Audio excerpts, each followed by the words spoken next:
Very good morning. You're watching the Breakfast News on Rajya Sabha television. I am Aishwarya Kapoor with you. And in the next 30 minutes, I'll take you through the biggest news stories from India and across the world, starting with the headlines. Prime Minister Modi urges stakeholders to find quick solution to Rohingya crisis. India and Myanmar sign 11 agreements after Prime Ministers meet with Aung San Suu Kyi.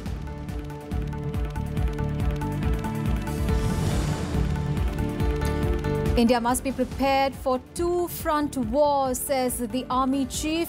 Says China has begun flexing its muscles. No scope for reconciliation with Pakistan.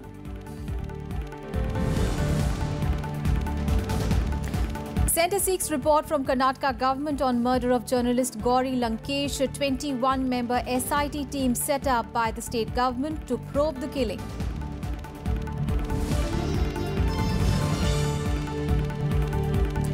US draft resolution at UNSC seeks oil embargo on North Korea, assets freeze of Kim Jong-un. President Donald Trump says military action not its first choice.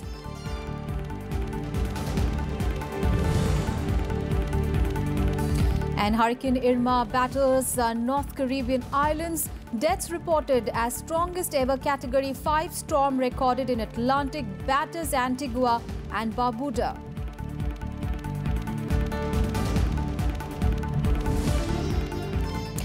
Our top story this morning, it is the third and the final day of Prime Minister Narendra Modi's first bilateral visit to Myanmar. Today, the Prime Minister will visit the mausoleum of Mughal Emperor Bahadur Shah Zafar in Yangon. He will also visit the Kali Temple in downtown Yangon and offer prayers there. Security has been beefed up around the area. The Prime Minister will also visit the 2,500 years old Shigwadan Pagoda in Yangon, which is believed to contain relics of the Buddha. Visiting Aung San Museum and Martyrs Mausoleum are also on the Prime Minister's itinerary today. And earlier, Prime Minister Narendra Modi met Myanmar State Councillor Aung San Suu Kyi in Naypyidaw on Wednesday. The two leaders discussed ways to further strengthen bilateral relations between India and Myanmar and signed 11 agreements. They also vowed to combat terror and boost security cooperation. Prime Minister Modi also addressed the situation in Myanmar's Rakhine state, where a crackdown on Rohingya Muslims has sparked an enormous refugee crisis, drawing huge international condemnation for Nobel laureate Aung San Suu Kyi.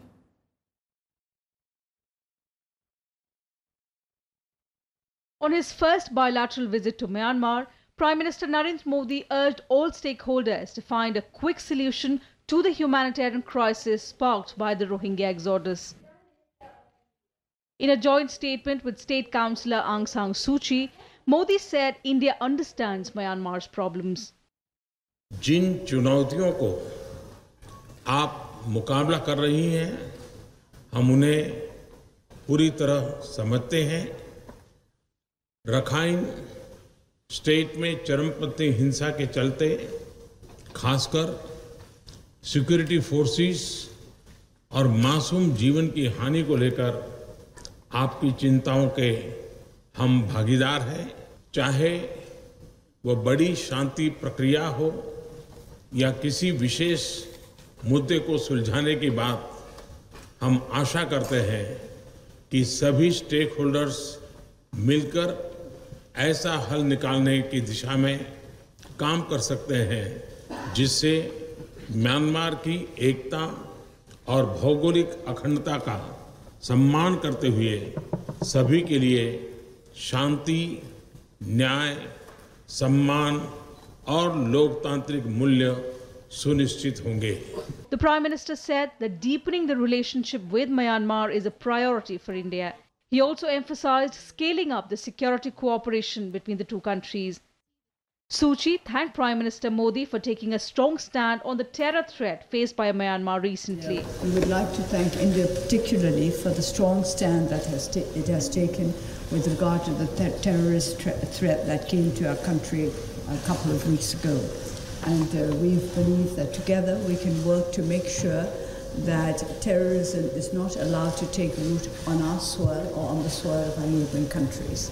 India and Myanmar signed 11 agreements in areas like maritime security, strengthening democratic institutions, health and information technology. Modi also announced that India will grant gratis visa to visiting Myanmari citizens, along with the release of 40 Myanmari citizens currently lodged in Indian jails. Akhilesh Suman's report for Rajya Sabha TV. And Prime Minister Narendra Modi justified demonetization as he addressed the Indian diaspora in Yangon, saying that his government was not afraid to take big and tough decisions in the interest of the country. He also said that his government could take such decisions because it considers the country bigger than politics. He also talked about the surgical strikes in POK last year and the GST as the other big and tough decisions taken by his 3-year-old government. Now, referring to the note ban, the Prime Minister said that the step was taken to curb black money and that it helped identify lakhs of people who had crores of rupees in bank accounts but never paid income tax. इस सरकार ने देश के हित में हर फैसला बिना किसी डर या संकोच से लिया है। जब अर्थव्यवस्था और उसको काले धन और भ्रष्टाचार से मुक्ति दिलाने के लिए कड़ा फैसला लेने की आवश्यकता हुई तो 1000 और 500 रुपये के नोट बंद करने का फैसला भी हम ले पाए। मुट्ठी भर कुछ लोगों के भ्रष्टाचार की कीमत अब देश के 125 करोड़ लोग उठा रहे थे, ये हमें मंजूर नहीं है। On to some other news now. External Affairs Minister Sushma Swaraj has invited Russian entrepreneurs to invest in India, saying that India is doing all to create ease of business. Addressing the Russian delegates and entrepreneurs at the Eastern Economic Forum in Vladivostok, Sushma Swaraj called on Russian businessmen to work with their Indian counterparts to boost the economy of both the nations. Sushma also met with her Russian counterpart Sergei Lavrov on Wednesday and said that India-Russia relationship is rock solid. External Affairs Minister Sushma Swaraj has invited Russian firms to invest in India in the flagship schemes initiated by Prime Minister Narendra Modi. Addressing the Indian and Russian officials and delegates at the reception hosted by Indian Ambassador to Russia, Pankaj Saran, Sushma Swaraj assured the entrepreneurs of ease of doing business. प्रधानमंत्री मोदी के नेतृत्व में जो विकास का काम हो रहा है उसमें जो फ्लैगशिप प्रोग्राम्स केवल अगर मैं गिनाऊं तो फ्लैगशिप प्रोग्राम्स में make in India, skill India, digital India, clean India, startup India, stand up India, इतने ज्यादा कार्यक्रम शुरू हुए हैं जिस सब में रूस के लोग आकर के अपना निवेश कर सकते हैं और आपके लिए बिजनेस हल्का हो जाए, आसान हो जाए, इसके लिए जो बोझ डला हुआ था कानूनों का, हजारों हजार कानून हमने समाप्त कर दिए जो टोटली आउटडेटेड थे, इररिलेवेंट थे, अप्रासंगिक थे।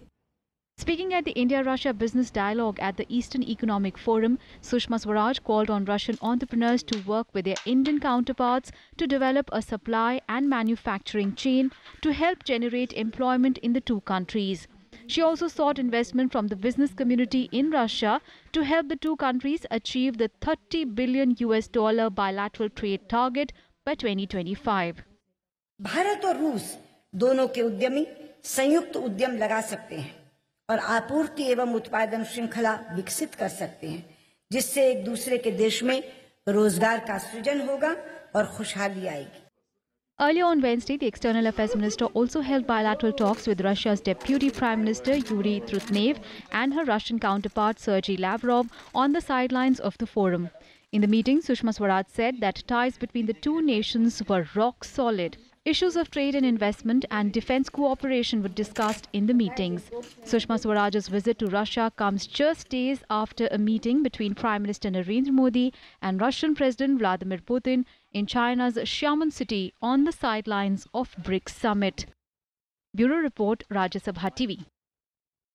On to some other news now. Army Chief General Bipin Rawat on Wednesday said that the country should be prepared for a two-front war. Rawat insisted that China has started flexing its muscles While there seems to be no scope for reconciliation with Pakistan, whose military and polity saw an adversary in India. Referring to the 73-day-long Doklam standoff, the army chief warned that the situation could gradually snowball into a larger conflict on the northern border. He said there is a possibility that these conflicts could be limited in space or time, or can probably expand into an all-out war along the entire frontier, with Pakistan taking advantage of the situation. The comments by General Rawat came after Prime Minister Narendra Modi and Chinese President Xi Jinping agreed on a forward-looking approach in Sino-India ties behind the Doklam standoff. The Army Chief was speaking at a seminar organized by the Center for Land Warfare Studies. Meanwhile, the United States has said that Pakistan must change its approach towards terror groups operating from its soil and take decisive action against them. The statement was in response to a question on the BRICS statement that named Pakistan-based Lashkar-e-Toiba and Jaish-e-Mohammed among the terror groups that create a problem in the region. For the first time, BRICS Summit in their joint declaration named Pakistan-based terror groups as a concern for the regional security and called for action against them. Pakistan has denied allegations that it harbors these groups. News from Jammu and Kashmir swooping down on a few traders and alleged Hawala dealers. The NIA on Wednesday carried out searches at 27 places in various parts of Kashmir Valley as well as the national capital. The agency seized nearly 2.2 crore rupees in cash in raids relating to the probe into terror funding activities in the state. During the operations, houses and business establishments of those suspected of channelizing funds to fuel secessionist and anti-India activities were searched. Various digital devices, including laptops, mobile phones and hard drives, have also been seized during the searches.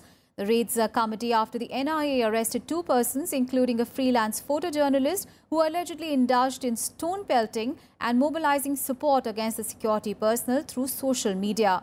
These raids and arrest by the NIA is part of its investigation into a case in which the leader of the Pakistan-based Jamaat-ud-Dawa and banned terrorist outfit Lashkar-e-Toiba, Hafiz Saeed, was named as an accused. News from the south of the country and the cold-blooded murder of a senior journalist and activist Gauri Lankesh in Bengaluru has left many shocked. Now, journalists and politicians across the country condemned her murder. Home Minister Rajnath Singh has sought a report from the Karnataka government seeking details about the murder, and the state government has also set up a 21-member SIT team to probe her death. The murder of senior journalist Gauri Lankesh sparked protests in many cities. The editor of Kannada weekly Gauri Lankesh Patrike was shot dead by unidentified assailants outside her residence in Bengaluru on Tuesday night. Police suspect that at least 3 people were involved. Friends and well-wishers paid last respects to the journalist. Her family expressed confidence that the culprits will be traced. To us, that there is threats. This is some rumors. There was no threats to her. Of course, she was a firebrand journalist.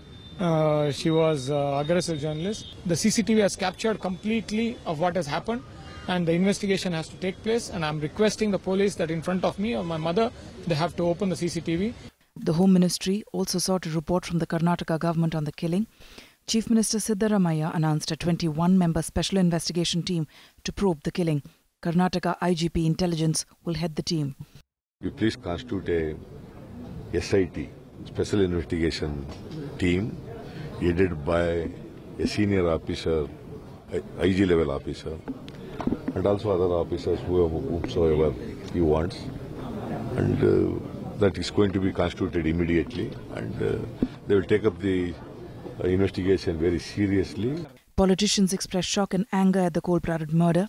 Congress President Sonia Gandhi condemned the murder, while left parties demanded that the state government should soon identify and arrest the West Bengal Chief Minister Mamata Banerjee termed the killing sad and very alarming. She took part in a candlelight march in Kolkata to protest the killing and sought justice for the slain journalist. Union Minister Nitin Gadkari dismissed Congress Vice President Rahul Gandhi's allegations on the matter. ये बेबुनियाद और झूठा आरोप है. हमारा गौरी लंकेश के इस घटना के साथ भारतीय जनता पार्टी का, भारत सरकार का, हमारे किसी संगठन का कोई संबंध नहीं है। हम इसका निषेध करते हैं और मैं ये मानता हूं कि कर्नाटक में कानून व्यवस्था मेंटेन करने की जिम्मेदारी कर्नाटक सरकार की है। कर्नाटक की सरकार कांग्रेस की है। I spoke to the chief minister and I mentioned to him that it's very important that the people who have done this are punished, are caught and punished. यह अत्यंत घृणास्पद और निंदनीय कृत्य है, किसने भी किया हो, और उसको कड़ी से कड़ी सजा होनी चाहिए। Strongly condemn this brutal, this cowardly murder, assassination, and the politics behind it, the environment and the atmosphere being created in this country. Union Minister Ravi Shankar Prasad hit out at those targeting Gauri Lankesh even after her killing. In a series of tweets, he said, "I strongly condemn and deplore the messages on social media expressing happiness on the dastardly murder of Gauri Lankesh." Various media bodies, including the Delhi Press Club, organised protests across the country. Protests were also held in Coimbatore, Chennai, Mumbai, Bhubaneswar, among other cities. The Editors Guild of India strongly condemned the murder of Lankesh and called for a judicial probe. The Broadcast Editors Association wanted the government to act promptly in identifying the culprits. A very sad day for Indian democracy as well as for the freedom of press. Is journalists, and particularly women journalists, who took all the trouble to expose whatever the wrongdoings was happening in the country, and she would be shot dead like that. That we cannot, as a journalist, we cannot accept that. While I express my solidarity with journalist fraternity, as a citizen, I appeal through you, the people of India, all secular democratic forces, to stand up and challenge this threat coming from fascist forces. 55-year-old Lankesh was the daughter of famous poet turned journalist P. Lankesh. She wrote in support of rehabilitating Naxalites while voicing opposition against divisive politics. She was laid to rest with police honours at a ceremony attended by Karnataka Chief Minister, among others. Bureau Report, Rajya Sabha TV. And in Breakfast News, time for a very short break. We'll be back with more news. Stay with us.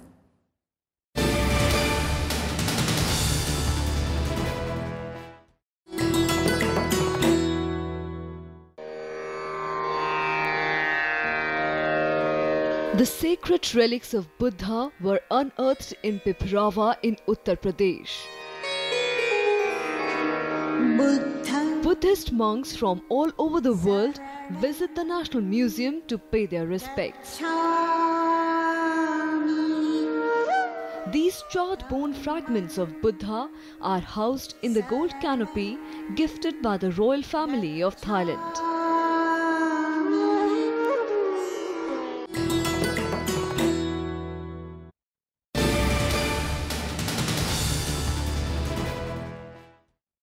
Thanks for staying with us. Now, several dignitaries called on Vice President M. Venkaiah Naidu on Wednesday. The President of World Food Prize Foundation, Kenneth M. Quinn, renowned Indian geneticist Professor M.S. Swaminathan, and other delegates for the Indian Council of Food and Agriculture, led by M.J. Khan, called on the Vice President at his residence.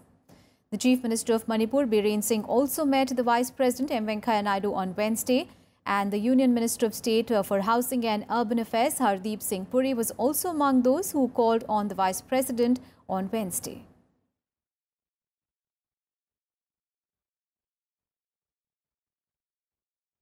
And on Wednesday, Vice President M. Venkaiah Naidu also met the two newly appointed Ministers of State, Satyapal Singh for HRD and Giriraj Singh, MOS for Micro, Small and Medium Enterprises, in the national capital. And this was the first meet with the Vice President Venkaiah Naidu after the recent cabinet reshuffle.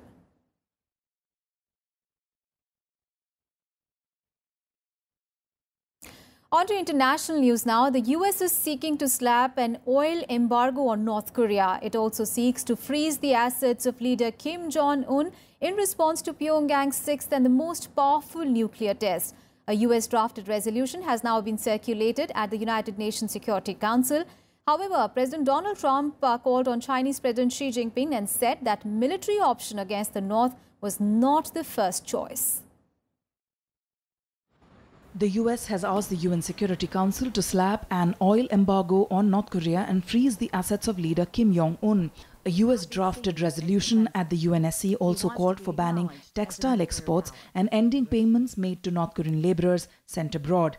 This is in response to Pyongyang's sixth and most powerful nuclear test and is aimed at further depriving the regime of revenue to pursue its military programs. The United States circulated the proposed resolution to the 14 other council members.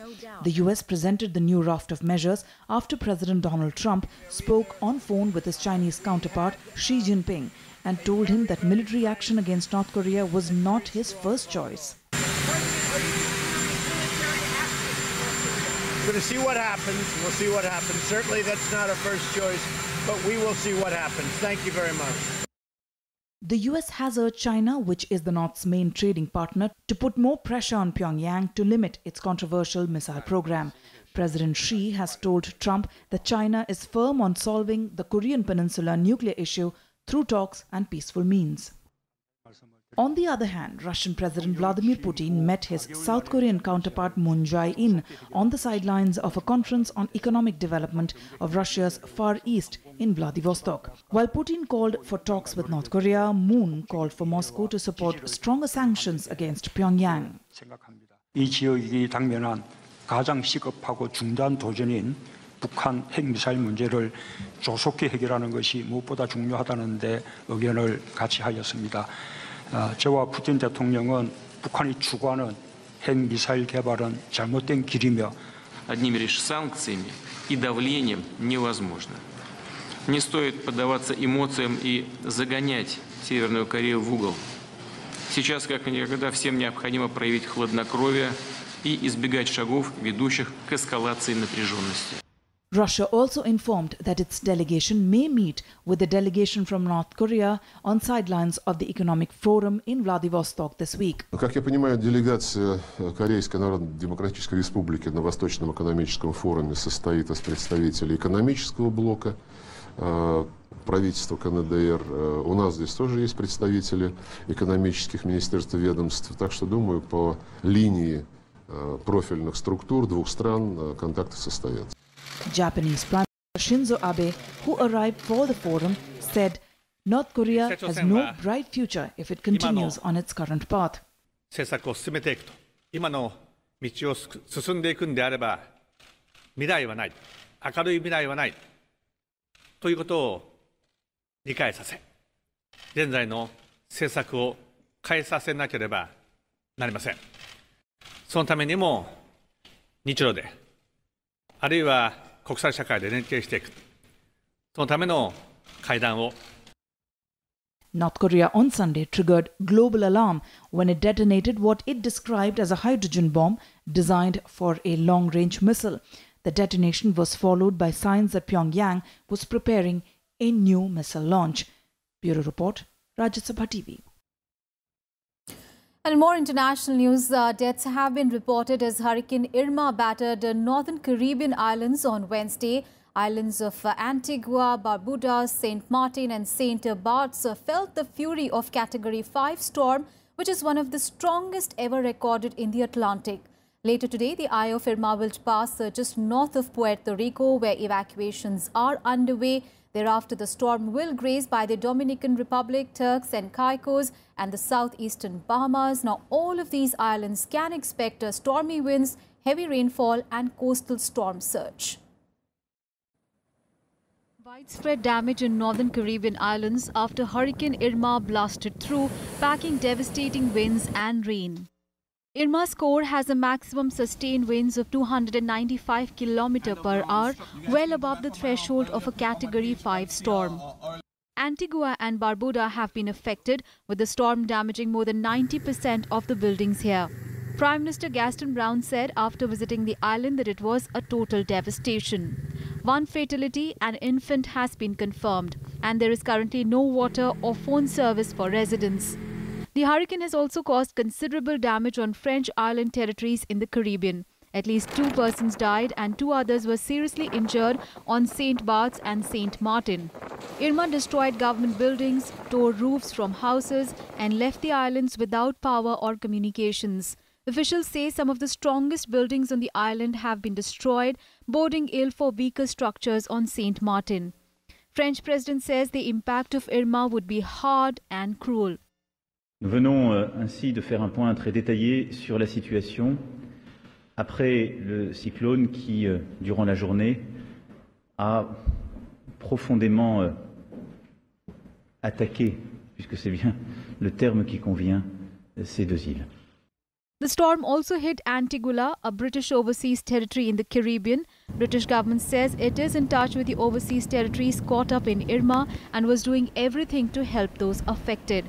The Category 5 hurricane, the highest possible level, is now passing over the northern Virgin Islands. It is also forecast to pass near Puerto Rico and then near Dominican Republic on Thursday. US President Donald Trump has declared a state of emergency for Florida, Puerto Rico and the US Virgin Islands, mobilizing federal disaster relief efforts. We've had more than 4,000 volunteers sign up in less than 24 hours. This includes more than 700 state employees. This is outstanding, but we still need more. We need about 17,000 volunteers statewide. The Red Cross is sending 1,000 volunteers to Florida. Thousands of people have been evacuated from at-risk areas across the Caribbean. Residents have flocked to shops for food, water and emergency supplies, and airports have been closed on several islands which are popular holiday destinations. Forecasters warn that Irma's likely path will be near the Turks and Caicos Islands thereafter and southeastern Bahamas on Friday, and that the destruction could be devastating. In the Bahamas, emergency evacuations have been ordered for 6 southern islands. Bureau Report, Rajya Sabha TV. And on to sports now. India defeated Sri Lanka by 7 wickets in the lone T20 international match at Colombo's R. Premdasa Stadium on Wednesday. Now chasing a 171 runs for victory, India hit on a 119-run second wicket stand between Virat Kohli and Manish Pandey to achieve their target with 4 balls to spare. Kohli was adjudged as the man of the match. For Sri Lanka, E. Munawira was the top scorer with 53 runs. The visitors remained unbeaten in their 9 matches against Sri Lanka. News from the Flushing Meadows. And ace tennis player Rafael Nadal and Coco van der Weijden have reached the semi-finals of the ongoing US Open Tennis Championship at the Flushing Meadows in New York. Top-seeded Nadal beat Russian Andrei Rublev 6-1, 6-2, 6-2. While number 53, Rublev struggled to find his touch as he committed 43 unforced errors during the contest. Nadal will now face Juan Martin Del Potro or Roger Federer on Friday. Meanwhile, in another match, American Coco van der Weijden defeated world number 1 Karolina Pliskova 7-6, 6-3. Van der Weijden became the 3rd American to seal a women's semi-final spot. Van der Weijden will now face the winner of the match between compatriot Madison Keys and Estonian Kanepi. And that's all in this edition of news, but news and updates continue on Rajya Sabha Television. Thanks so much for your time.